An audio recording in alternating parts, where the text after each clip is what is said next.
Sejam muito bem-vindos a mais um episódio do Characast, de moleques com menos de 2 anos de estudo falam sobre qualquer coisa. E o meu nome é Raul, e hoje eu estou aqui com o nosso mais novo e ilustre convidado, o Victor Helios. E aí, pessoal, para quem não me conhece, eu sou estudante de Filosofia e Lógica, tenho um canal de Filosofia e Lógica aqui no YouTube também, e hoje a gente vai conversar aí sobre lógica tradicional. Agradeço o convite aí pro pessoal do Characast, e é isso aí, vamos lá. Bom, então a lógica tradicional, a principal definição, assim, a de Santo Tomás de Aquino, eu acredito que é mais apropriada, digamos, é a disciplina que estuda os entes de razão de segunda intenção, certo? Mas é uma definição um pouco complicada, né? Envolve alguns termos filosóficos e mais técnicos, digamos assim. Então acho que é mais fácil defini-la no âmbito tradicional como a disciplina que estabelece as normas do pensamento. Bom, acredito que essa é a definição mais apropriada da lógica tradicional. Bom, então sobre a história da lógica, né? A lógica, eu vou fazer uma passagem um pouco mais concisa sobre a história da lógica, né? O Al já fez em outro podcast essa explanação aí. Mas então a lógica ela começa de forma muito primitiva com Parmênides e Heráclito, né? Que deram desenvolvimentos bem básicos para a lógica. Então, Parmênides, por exemplo, ele vai criar o princípio da identidade e nada muito além disso, na verdade, né? O seu discípulo Zenão de Eleia ele vai ter todo um tratado lá na questão dos paradoxos, né? Por exemplo. E, enfim, não passa muito disso. E a lógica ela vai acontecer mesmo com Aristóteles, né? Que vai ser chamado o pai da lógica, e ele vai formar o primeiro sistema lógico, né? Com um corpo mais robusto. Isso ele vai fazer no seu órgão, né? Nos analíticos anteriores e posteriores, principalmente. E, como eu já disse também, o Kant, ele vai dizer no seu Crítica da Razão Pura que a lógica nasceu pronta com Aristóteles, né? O que é uma curiosidade aí. E, enfim, ele errou um pouco nesse sentido, né? A lógica ela teve grandes desenvolvimentos, tanto medievais quanto modernos, mas, enfim, também é inegável a contribuição muito importante de Aristóteles. E, bom, a lógica de Aristóteles vai se resumir à teoria do silogismo, né? Basicamente. Então, acho que antes da gente introduzir as outras escolas que vão desenvolver a lógica na antiguidade, acho que é importante a gente já dar uma certa explicada na lógica de Aristóteles, tá? Então, a lógica de Aristóteles é a teoria do silogismo, né? Então, você vai ter os termos. Com a junção de termos, você tem as proposições ou juízos. E com a junção dessas proposições, você vai ter os silogismos ou argumentos, tá? Então, vamos entender primeiro as proposições, né? A lógica do Aristóteles só trabalha com as proposições categóricas, né? Então, as proposições como, por exemplo, um leão é um animal, né? Então, você tem um sujeito, leão, uma cópula, e um predicado, animal, né? Predicado aqui não sendo aquele predicado sintático, mas um predicado de um termo exclusivo, né? Então, animal, ponto. E as proposições categóricas, elas vão ser totais ou parciais e afirmativas ou negativas, né? A principal divisão aí.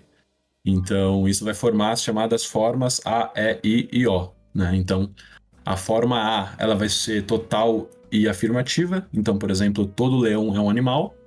A forma E vai ser total e negativa. Então, nenhum leão é um humano, por exemplo. A forma I vai ser parcial e afirmativa. Então, algum leão é marrom. E a forma O vai ser parcial e negativa. Então, algum leão não é marrom, por exemplo. Então, essas vão ser as 4 formas de proposições em Aristóteles, tá?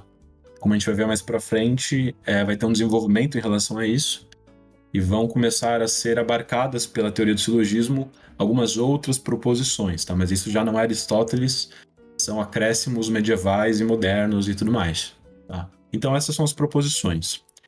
O silogismo ele vai ser um tipo particular de argumento, né? Com base nessas proposições categóricas, então. Então um exemplo de silogismo, por exemplo, é o mais clássico, né? Todo homem é mortal, Sócrates é um homem, logo Sócrates é mortal, né? Então a estrutura básica do silogismo é essa. Todo A é B, algum C é A, logo algum C é B, tá? É claro que isso pode ser variado, tá? Então você pode, por exemplo, colocar a proposição, a premissa parcial pode ser a primeira premissa ou pode ser a segunda, a premissa total pode ser a segunda ou a primeira. Você pode ter duas premissas totais, por exemplo, enfim. Então, algumas variáveis aí, né, que você pode alterar, mas é basicamente isso, tá? Essa estrutura, mais ou menos, acho que deu para entender. E, bom, então as proposições, elas são verdadeiras ou falsas, tá? E os silogismos, eles são ou válidos ou inválidos, tá? Essa é um conceito importante, né? A gente vê muito alguém falando, nossa, esse argumento aí é falso, né? Então, aqui a gente já percebe que não faz sentido essa afirmação de que um silogismo, de que um argumento é falso. O silogismo ele pode ser apenas válido ou inválido, ou seja, a sua estrutura, a sua conclusão pode derivar das premissas ou não derivar, tá? E as proposições, é claro, são verdadeiras ou falsas, e isso é determinado pela matéria da proposição, enquanto que a validade é determinada pela forma do argumento, né? Então, essa diferenciação entre matéria e forma no silogismo. Então, a matéria compondo a matéria sendo composta pelas proposições, tá? E a forma, o silogismo em si, a validade do silogismo. E, bom, o método do Aristóteles para saber se um silogismo é válido se baseava na conversão, tá? Então, você tem um método axiomático do Aristóteles, que era basicamente o seguinte: você tem 4 formas perfeitas de silogismo, tá? Que isso na Idade Média vai ser chamado, cada silogismo vai ter um nome próprio, né? Então vai ter o Bárbara, o Celarent, o Dari e o Fério, tá? São as 4 formas perfeitas de silogismo, são formas, digamos assim, válidas em si, tá? Então, qualquer conteúdo material que você preencha essa estrutura de argumento, você vai ter um argumento válido, tá? E sendo assim, se as premissas serem verdadeiras, a conclusão também será verdadeira por necessidade, tá? Isso que significa ter uma forma válida em si. Então, o método axiomático do Aristóteles era basicamente você pegar todas as outras formas possíveis de silogismo e converter nessas 4, tá? Então, se a forma fosse convertível em alguma dessas 4 formas chamadas perfeitas, essa forma era considerada válida também. Então com isso, dessa forma que você determinava se a forma era válida, e Aristóteles com isso chegou à conclusão de que existiam 14 formas válidas, tá? Dentro das possíveis existiam apenas 14 que eram válidas. Na Idade Média esse número também vai mudar, e modernamente vai mudar mais uma vez, mas isso a gente vai deixar para mais para frente. E para você saber se um argumento é particular, né, específico, como por exemplo aquele que a gente citou, todo homem é mortal, Sócrates é homem, logo Sócrates é mortal. Como que você faz para saber se esse silogismo em específico, em particular, é válido? A forma de Aristóteles era exatamente você ver se ele se encaixava em alguma dessas 14 formas que ele determinou previamente como válidas, tá? Então era o método do Aristóteles, que vai ter uma certa sofisticação também na Idade Média. Uma outra noção também que é muito importante, né, bem central, digamos assim, na lógica de Aristóteles, é a do quadrado de oposições, né? Então você vai ter esse quadrado de oposições, ele vai estabelecer as relações de oposição entre as diferentes proposições, tá? Baseadas naquelas 4 formas que eu falei, né, de proposições, então a forma A, E, I e O, tá? Então as proposições contraditórias, elas são definidas assim quando não podem ser as duas verdadeiras e nem as duas falsas, tá? Então 2 proposições são contraditórias quando essas 2 proposições não podem ser simultaneamente verdadeiras nem falsas, tá? E as proposições contraditórias naquela classificação que a gente deu vai ser as proposições A e O, tá? Uma relação de contradição entre a proposição A e a proposição O, e uma relação de contradição entre a proposição E e a proposição I, tá? Relembrando então, a proposição A, ela vai ser a proposição total e afirmativa, E vai ser total e negativa, O vai ser afirmativa, e E e O, tá? E quando a proposição do tipo A, total, for verdadeira, a parcial vai ser também verdadeira, e quando a total for falsa, a parcial vai ter um valor desconhecido, tá? Então essa subalterna, ela tem uma definição um pouco mais confusa, né? Tanto é que muitos autores não consideram as proposições subalternas como um tipo de oposição de fato, tá? Muitos autores não consideram isso uma oposição verdadeira, mas enfim, no quadrado de oposições é colocado esse tipo como uma forma de oposição. Então essas são as 4 formas de oposição possíveis entre proposições, certo? E, resumidamente, essa é a parte da lógica aristotélica, tá? Como eu disse, vai ter mais sofisticações medievais, tá? Que a gente vai entrar, inclusive, nesse podcast daqui a pouco. Mas agora passando já para as outras lógicas antigas, vai ter a escola megárica, né? A lógica da escola megárica, que vai ter como líder o Euclides de Megara, que é um aluno de Sócrates, que foi um aluno de Sócrates, né? E vai dar continuidade, vai criar essa escola exatamente depois da morte de Sócrates. E inclusive os escritos desse autor foram todos perdidos, tá? Então é um pouco complicado de você ter acesso à lógica da escola megárica, mas a gente acaba tendo acesso a essa lógica principalmente pelos discípulos do Euclides, tá? E o método principal que essa escola eles vão utilizar em debates, na argumentação, vai ser o chamado reductio ad absurdum, né? Então, o método deles não se consiste em você, por exemplo, negar a veracidade de uma premissa, ou de você dizer que uma conclusão não se deriva de um conjunto de premissas, mas o método que eles vão utilizar para refutar outros autores num debate ou por escrito, enfim, vai ser exatamente esse método de redução ao absurdo, né? Então você vai demonstrar que a conclusão que o seu autor tem, a tese que o seu opositor defende, ela tem implicações contraditórias, tá? Então é uma afirmação absurda, tá? Esse é basicamente o método que a escola megárica utilizava para sua erística, né? Para os seus debates, enfim, para os seus debates.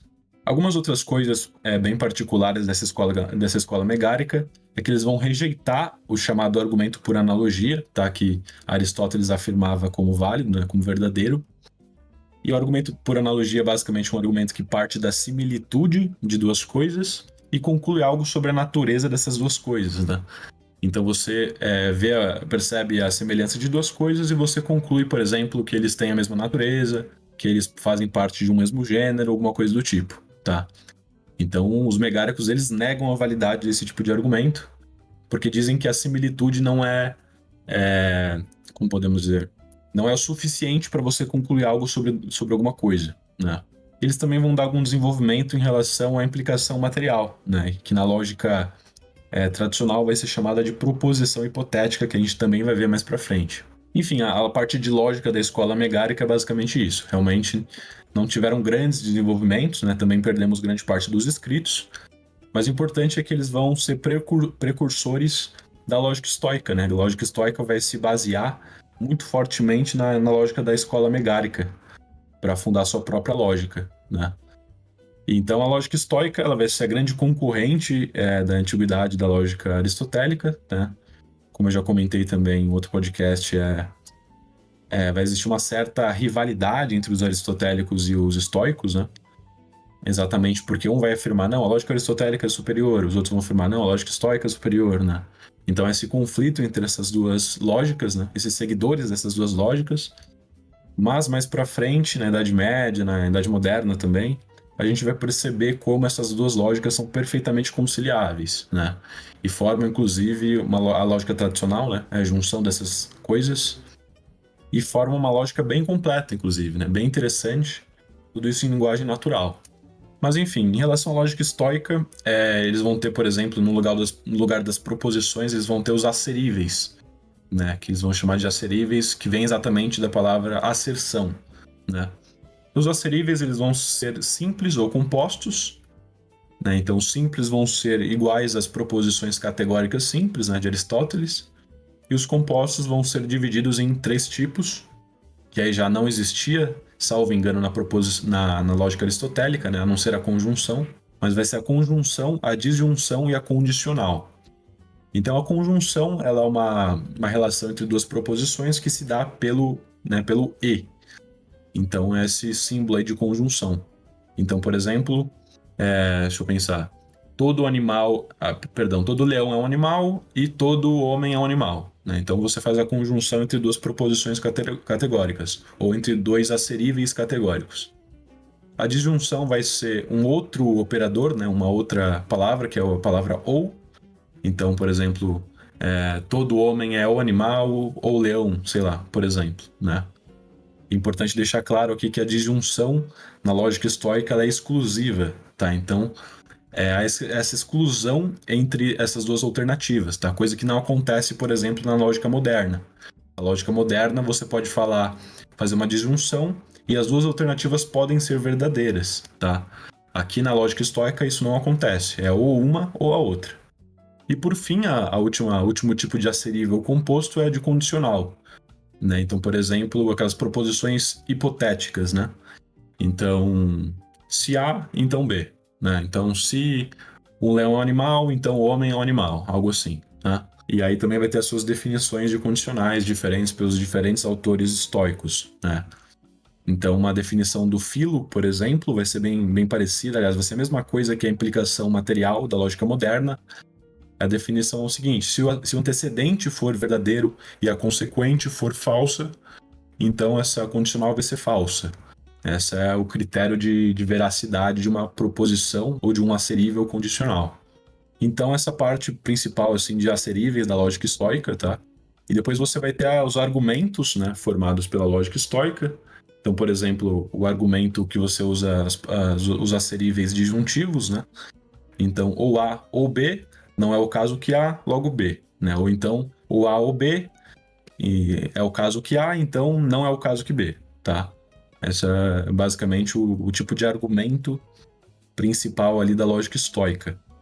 Além disso, você vai ser introduzidos algumas noções modais, né, na lógica estoica, que é o conceito de possibilidade, de necessidade, de plausibilidade, de probabilidade. Então, a possibilidade, né, é claro, aquilo que é possível, né, então isso é possível, isso não é possível. A necessidade, aquilo que é necessário, né, então é necessário que isso seja assim. A plausibilidade é um conceito um pouco mais difícil, mas que eu vou explicar mais para frente. E a probabilidade, exatamente, né? Essa coisa é provável que aconteça. Né? Essa coisa não é assim, mas é provável que seja.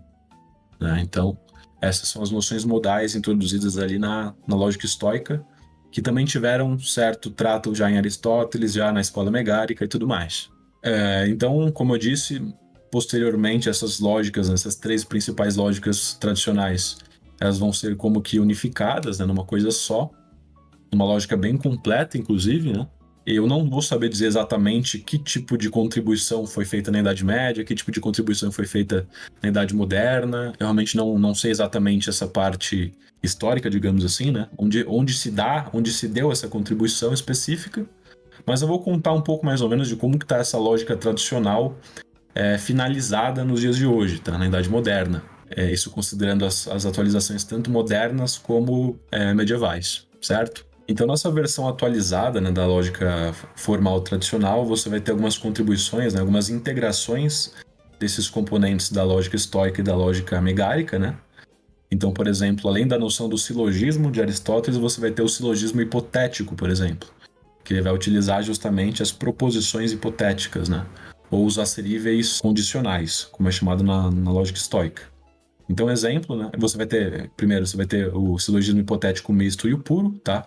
O misto, ele vai ter uma proposição hipotética e duas categóricas, e o puro vai ter três proposições hipotéticas, né? Então, por exemplo, se A, então B, se B, então C, logo se A, então C. Isso é um silogismo hipotético puro. O misto é, por exemplo, se A, então B, A, logo B. Tá, então você mistura aí o hipotético com o categórico, né? As proposições hipotéticas com as categóricas. Depois você vai ter também o silogismo disjuntivo, né?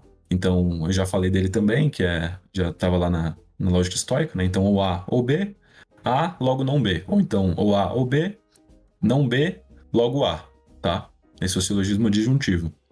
Você vai ter também o dilema, tá? Que vai ser digamos assim, uma junção das proposições hipotéticas e disjuntivas, né? Então, ou A ou B, se A, então C, se B, então D, logo ou C ou D, tá? Então você vai ter uma primeira premissa que vai ser uma premissa disjuntiva, uma segunda premissa que vai ser uma premissa hipotética composta, tá? Como vocês viram, você tem duas hipóteses, você tem duas condicionais numa mesma premissa, e na conclusão você vai...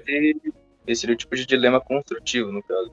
Mas isso também é Isso. a versão destrutiva, né, do dilema, que seria A, então B, C, então D, não é o caso que B, ou não é o caso que D, isso você infere que ou não A ou não C, né? Isso, você tem o construtivo e o destrutivo e tal, Sim. mas assim, digamos assim, o construtivo era muito mais recorrente, né? É muito mais usual. Mas enfim, esse o dilema. E você tem o trilema também, né? Que você dá mais alternativas ali na disjuntiva e tudo mais. Mas é essa a estrutura basicamente. E, bom, além disso, a forma de determinar a validade de um argumento particular não vai ser somente, como era antes, você conseguir encaixar ou não numa forma pré-estabelecida como válida, né? Então você vai ter as regras do silogismo, né? Então, por exemplo, bom, vou citar as regras aqui todas, né? Uma regra é: não são permitidas duas premissas negativas, empíricas ou contingentes. Tá? Então você não pode ter um silogismo que tem duas premissas negativas, né? Então, por exemplo, x não é b, por exemplo, ou x não é y, algo assim. Você não pode ter duas proposições empíricas, né? E não pode ter duas proposições contingentes. Contingentes são as proposições tipo isto é possível, algo assim. E as empíricas são as proposições que se baseiam em observações empíricas, né? Ou chamadas também singulares, né?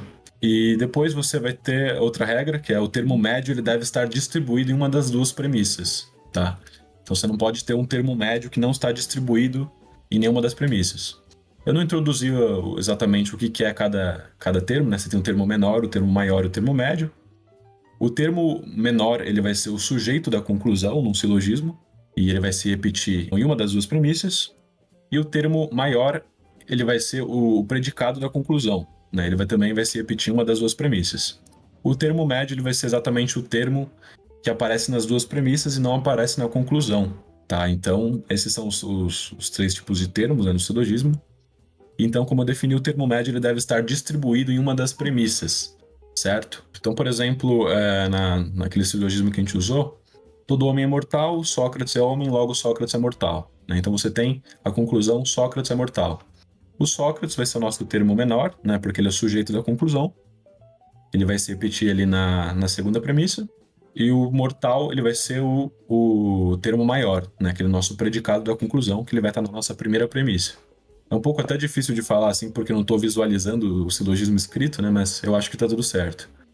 E o termo médio é exatamente o termo homem, né, que se repete nas duas premissas. Ele tem que estar distribuído em uma das duas premissas. Pelo menos em uma, né, pode estar nas duas. O conceito de distribuição, ele é tranquilo também, tá?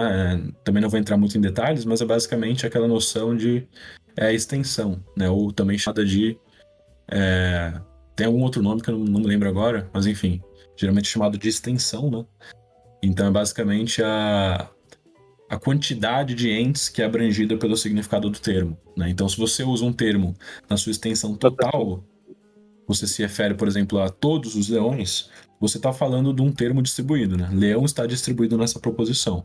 E um termo distribuído é exatamente quando ele não é utilizado na sua extensão total, né? Na sua significação total, digamos assim, né? Significação não é um bom termo, enfim, na sua extensão total, ou seja, você não abrange todos os indivíduos no uso desse termo. Você falou alguma coisa? No caso, outro nome para extensão seria denotação. Denotação, perfeito. Então, bom, essa é a segunda regra, né? Então, a terceira regra é que se um termo estiver distribuído na conclusão, ele deve estar distribuído nas premissas, tá? Então, essa regra aqui se aplica somente, é claro, ao termo menor e maior, né? Que o termo médio não aparece na conclusão. Mas, basicamente, então, se o termo ele estivesse sendo usado na conclusão, na sua extensão total, ele tem que estar na premissa também sendo utilizado na sua extensão total, tá? Então você não pode ter um termo não distribuído na premissa e ter um termo distribuído na conclusão, né? Isso é um processo ilícito do termo menor ou maior, né? Uma outra regra é que não são permitidos 4 ou mais termos, né? No silogismo simples, no caso. E não são permitidos 4 ou mais proposições no silogismo simples também, tá? Essas são as regras do silogismo. E esse torna muito mais fácil, né? Você não precisa ficar decorando as formas de silogismo válidas, né? E tentando encaixar o seu argumento numa das formas, basta que você aplique essas regras, né? E veja então se o seu silogismo é válido ou não. É uma forma muito mais sofisticada de você saber isso. E depois, né, também na Idade Média, você vai ter uma atualização, porque Aristóteles ele só falava em 3 figuras, né? A figura do silogismo é basicamente a forma que está disposto os seus termos, né? Então, o seu termo médio está como sujeito da primeira premissa ou como predicado da primeira premissa? Ele está como predicado da segunda premissa ou como sujeito da segunda premissa? E assim por diante. Então, baseado na posição do termo médio, você vai ter 4 figuras, né? Então, na Idade Média, você fala que existem 4 figuras, enquanto que na Idade Antiga, né, com Aristóteles, você falava em 3 figuras. Outra contribuição também da Idade Média é que você vai descobrir que existem 24 formas válidas, né? E não apenas 14, como disse Aristóteles. Exatamente, você chega a essa conclusão graças a essa descoberta de uma nova figura, né, que Aristóteles não tratou. Então, em relação aos silogismos, essas são os principais formas de silogismo: o silogismo disjuntivo, hipotético, o dilema e o silogismo simples, com as suas devidas atualizações. Depois disso, ainda há as outras formas, né, de argumento, baseadas todas no silogismo, né? Então, você vai ter o entimema, por exemplo, que ele vai ser uma abreviação, né, de um silogismo. Você omite uma premissa. Então, por exemplo, Sócrates é mortal porque é homem. Isso é exatamente aquele silogismo anterior que a gente falou, com a omissão daquela premissa de que todo homem é mortal, né? Então, você omite uma premissa. Isso é um entimema. Esse termo ele foi cunhado já por Aristóteles, né? Só que ele dava um significado mais informal, né, pro entimema. Ele dizia que o entimema era uma espécie de silogismo utilizado em um contexto retórico, né? Eu nem sabia que existia isso aí, cara. Não sabia, cara? Não sabia. Então é Descobrindo. interessantíssimo, cara. Mas enfim, então Aristóteles ele tratava do entimema como um argumento que você usava em um contexto informal, né? De forma um pouco mais, enfim, descontextualizada. Mas faz E aí, sentido, porque às vezes, quando a gente tá falando mais informalmente, às vezes o argumento vem todo embaralhado, assim, a conclusão vem antes das premissas, né, coisas assim. exatamente. A própria afirmação, né? Sócrates é mortal porque é homem. Você não precisa explicitar que todo homem é mortal, né? Tipo, meio Sim, que já é já tá implícito intuitivo. ali. Sim, Exatamente. Então, basicamente por isso, né, que foi chamado de entimema essa espécie de abreviação de um silogismo, né? Baseando-se já em Aristóteles. Depois você vai ter também os sorites, né? Que é uma espécie de encadeamento de silogismos, né? Então você vai pegar vários silogismos e vai encadear eles de forma a ter, tipo, um silogismo gigante, assim. Então, vou dar um exemplo também, baseando-se naquele silogismo anterior. Então, por exemplo, Sócrates é um homem é um animal é um corpo é uma substância, e logo Sócrates é uma substância. Então, você tem como que um encadeamento, né, de cada premissa, exatamente pela chamada propriedade da transitividade, né? Então, você consegue ter essa transitividade da implicação de cada premissa, né? O predicado da primeira premissa está ligado ao sujeito da segunda e assim por diante. O Sorites ele vai ter dois tipos, né? O glosseniano e o aristotélico, mas enfim, esse que a gente mostrou é o aristotélico, que é o mais usual. E depois você vai ter o epicuerema, né? Que é uma espécie também de encadeamento de múltiplo silogismo, né? É um polissilogismo também, mas ele é um pouco mais bagunçado, ele vai para várias direções, enfim, nem vou saber citar um exemplo aqui, mas ele é uma espécie de polissilogismo também, mas um pouco mais complicado, um pouco mais complexo. Então eu acredito que no âmbito das atualizações principais assim da lógica tradicional é isso, né? Então vocês percebem que você une as noções diferentes de proposições, né? Você não se limita mais à proposição categórica, você tem todas aquelas outras formas de proposições, e com isso você também tem as formas de silogismo diferentes também, o que é bem interessante. Como eu disse já no começo, isso só mostra como essas lógicas elas não são conflitantes, né? Há uma perfeita harmonia entre elas. Uma dúvida que o Victor eu queria saber se dentro dessas épocas aí chegou a se tratar, tipo, nem que seja primitivo, de lógica epistêmica ou temporal, saberia dizer? Então, o que teve são noções modais, né, de lógica, da lógica modal, exatamente aquela coisa de necessidade, possibilidade, né? Então, inclusive, assim, a própria proposição modal, né, ela pode ser perfeitamente encaixada num silogismo simples, né, do tipo, igualzinho aquele categórico, né? Tipo, o funcionamento é o mesmo. É A necessariamente é B. Você consegue, funciona normalmente. Agora, em relação à lógica epistêmica e a lógica, qual que é a outra lógica que você falou? É temporal. Não tenho certeza, cara. Eu acredito que não teve muito disso. Eu sei que Aristóteles, a única coisa que ele falou mesmo é aquela lógica, eu não lembro exatamente qual que é o nome, mas é aquela lógica que fala sobre as proposições futuras, né? Então, algo será assim. Seria dentro do âmbito da lógica temporal. Será assim? Ou foi assim? Sabe? Não, eu acho que não é a lógica temporal, cara. Pior que eu sei que você está falando, mas eu acho que não é a lógica temporal. É mais por uma coisa de necessidade futura, enfim. É um tipo bem particular de proposição. Talvez seja lógica temporal, mas eu não tenho certeza. Eu tenho a impressão de que não é, mas enfim. O que eu sei é que o Aristóteles, ele previu que o sistema dele não sabia lidar com esse tipo de proposição, sabe? Sim. Então, isso é bem curioso, né? O Aristóteles já percebeu isso, esse buraco. Mas é só isso, cara. Basicamente é isso. Não teve muito mais desenvolvimento em relação a essas coisas, não. E, bom, então, na parte de lógica formal aristotélica, eu acho que é isso, né? Agora, em relação à lógica material, né, que houve grandes contribuições, principalmente medievais, inclusive alguns autores questionam esse nome, né, de lógica material, muitos não gostam. O Carlos Noguet, por exemplo, não gosta desse nome, enfim. E eles chamam essa lógica de lógica maior, né? A lógica formal é lógica menor, e a lógica material é lógica maior. Porque, de certa forma, e eu acho que eles têm razão nesse ponto, essa chamada lógica material não é exatamente uma lógica material, tá? Você não trata exatamente da materialidade das premissas. Você trata mais da metodologia, né? Para você atingir a veracidade dessas premissas. Inclusive, por isso também que se chama metodologia. Muitos autores chamam de metodologia. Mas é um nome bem contraintuitivo mesmo, né? Porque se você tem uma noção assim, do que significa materialidade, você já pensa logo que lógica material vai tratar materialidade, né? Isso, então, o que é bastante estranho, né? Tratando aqui dentro do âmbito moderno. Exatamente. Assim, você falar em lógica material sou um pouco estranho mesmo, né? Hoje em dia. Sim, porque, pelo menos pra mim, lógica é sinônimo de lógica formal, sabe? Então, exatamente. Mas é que realmente anteriormente, assim, você existia mais um trato com essa outra parte da lógica, né? Que era considerado uma parte da lógica. Hoje em dia já não é mais. Mas enfim. Então tem essa lógica material, também chamada metodologia. E ela vai se preocupar, como eu disse, basicamente entre aspas, né, com a materialidade das premissas, mas tem mais a ver com a metodologia para você atingir e descobrir a veracidade de uma premissa. O que, inclusive, tem certa relação com a lógica moderna, né? A lógica moderna fala algo em relação a condições de verdade, essas coisas, né? Mas, enfim, é bem mais, como posso dizer, bem mais concisa, digamos assim. Enfim, então tem algumas noções que eu gostaria de introduzir aqui, né, para a gente poder conversar sobre essa parte de lógica material. Primeiro, a noção de verdade, né? Então você vai ter a verdade ontológica e a verdade lógica, né?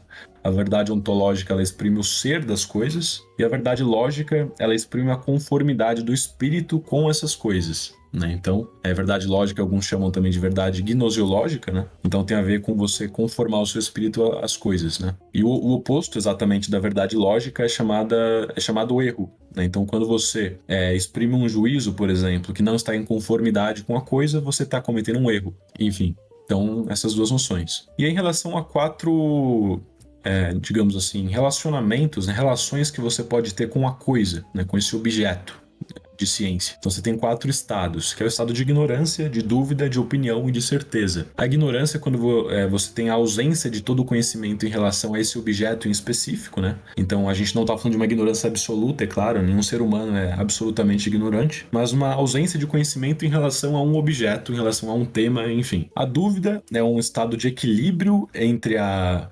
afirmação de um juízo e a negação desse mesmo juízo, né? Então você está na dúvida, você nem afirma nem nega, você só faz essa suspensão, né? A opinião é quando você faz essa afirmação, mas com o temor do engano, com o temor do erro. E você tem a certeza depois que é a adesão firme a uma verdade conhecida, fundamentada pela evidência. Então a certeza já é esse grau máximo que é propriamente chamada de ciência. Então quando você sabe a verdade de alguma coisa, então seu espírito está em conformidade com a coisa em si, né, com esse objeto de ciência. Lógica kantiana. Perfeito.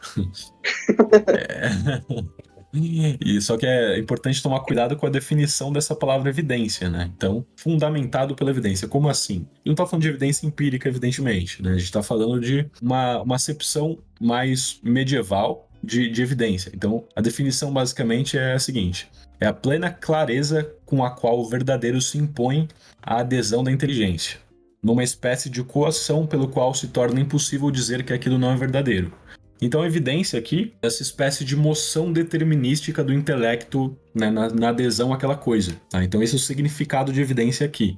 Tem que tomar esse cuidado para depois não falar que, enfim, que os caras eram cientificistas, sei lá, empiristas.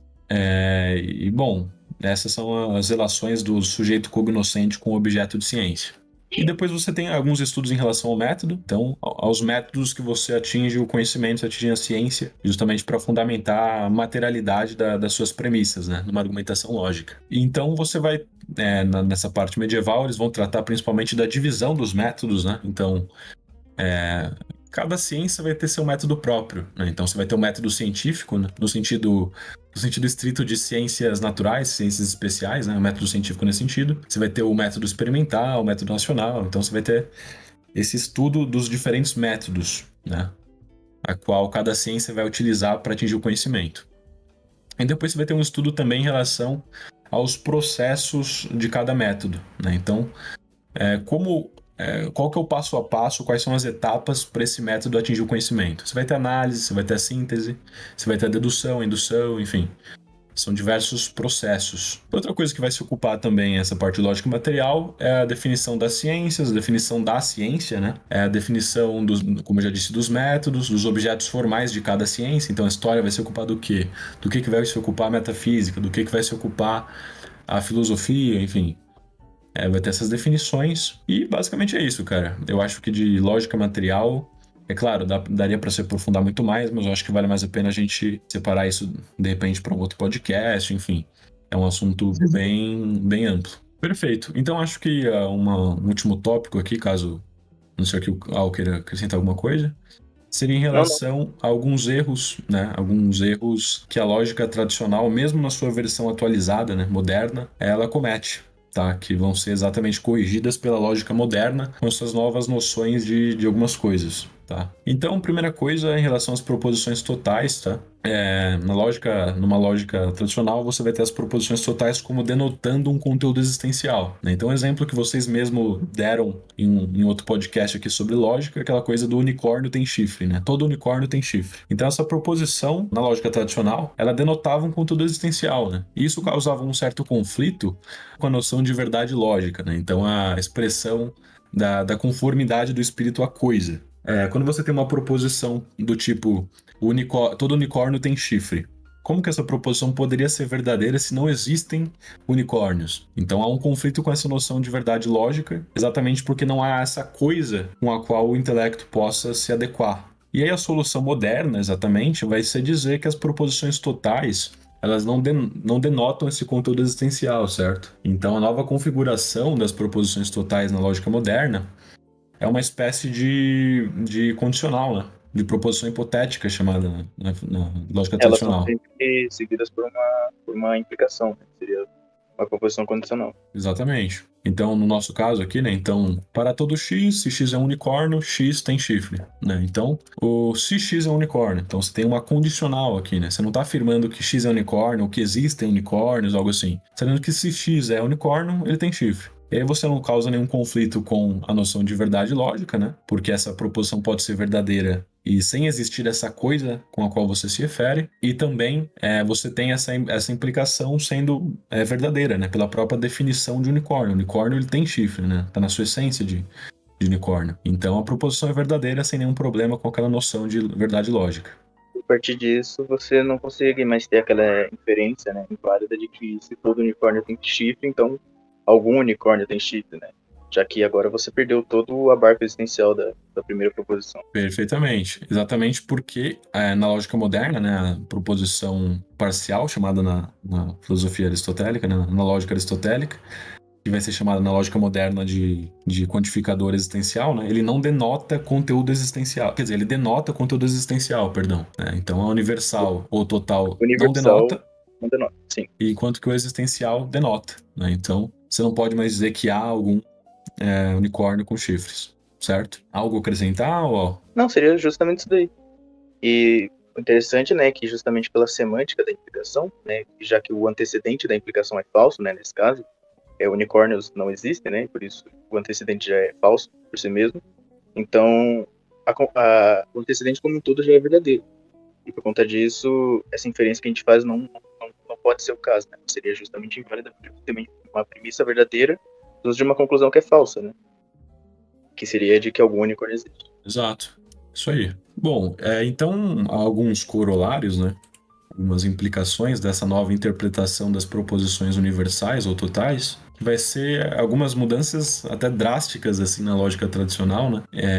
Que, por exemplo, nos quadrados de oposições, né, que a gente já viu anteriormente, as relações de oposição contrária, subcontrária e subalternas deixam simplesmente de existir, né? Então, pela própria definição que a gente deu da oposição contrária, né? Então, o que são proposições contrárias? São aquelas que não podem ser ambas verdadeiras, apesar de poderem ser ambas falsas, né? Então, essa noção já é abandonada, porque é perfeitamente possível que sejam ambas verdadeiras, né? Com essa nova noção de proposição universal como não denotando o conteúdo existencial. E nesse caso, a única relação de oposição que vai ser conservada na lógica tradicional vai ser a de contradição, que é então uma afirmação é verdadeira, a outra é falsa necessariamente, né? Você não pode ter as duas verdadeiras nem as duas falsas. Então essa é a única coisa que pode ser conservada do quadrado de oposições é a relação de contradição. E a outra consequência também é que as formas válidas elas são reduzidas de 25 para 15, né? Então essa variação, primeiro você começa com 14 formas válidas em Aristóteles, depois na Idade Média você passa para 25 e agora a gente volta para 15, né? 15 formas válidas. Então essa outra correção em relação à lógica tradicional por parte dos lógicos modernos, principalmente com as noções de teoria dos conjuntos, os trabalhos também das lógicas clássicas, não clássicas e tudo mais. Principalmente clássicas, mas enfim. É isso aí, cara.